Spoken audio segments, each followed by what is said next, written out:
السلام عليكم ورحمة الله وبركاته. ازيكم يا بنات؟ عاملين ايه؟ يا رب تكونوا بخير.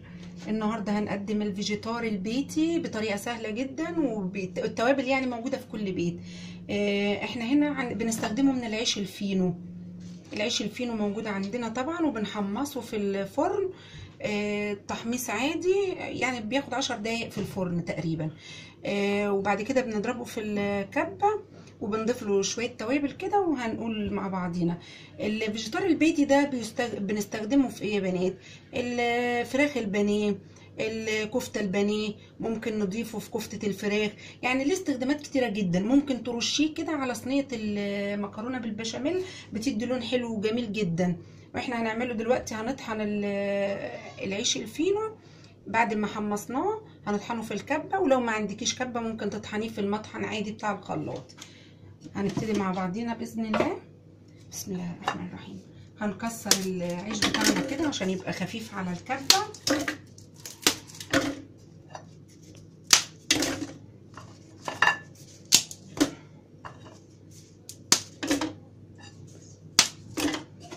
ونبدا نطحن العيش الفينو المحمص مع بعضينا.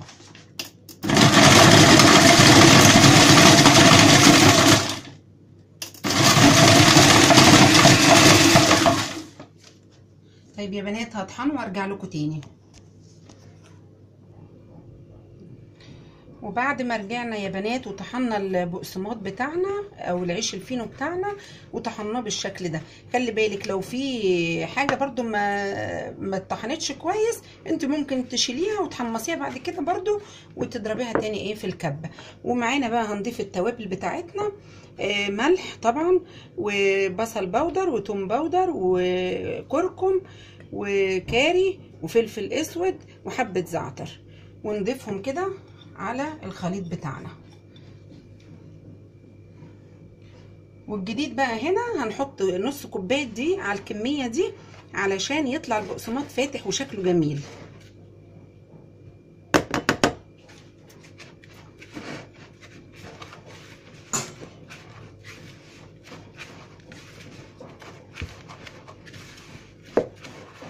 الفيجيتار ده يا بنات تحفه، لا غنى عنه في البيت.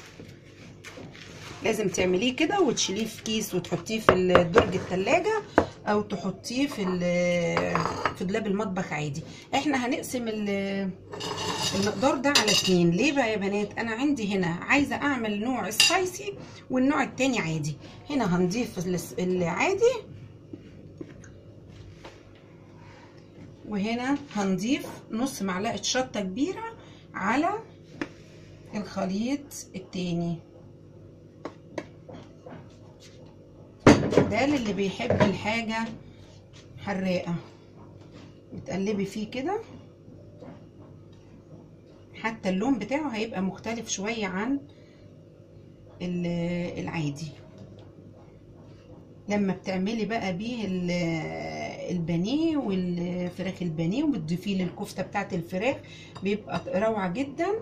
وغير كده كمان حاجة نظيفة وفي البيت ومضمونة، ومش هنشتري حاجة من بره زي ما احنا اتفقنا بإذن الله. هنا كده شكله النهائي بيبقى غامق شوية طبعا عن النوع التاني اللي هو ايه عادي، لان ده فيه شطة وده ما فيهوش. وان شاء الله يا رب الفيديو يعجبكم، ولو عجبكم الفيديو لايك وشير وسبسكرايب، وشرفتوني في قناة الاكل على اصوله مع مطبخ ام لولو. السلام عليكم ورحمة الله.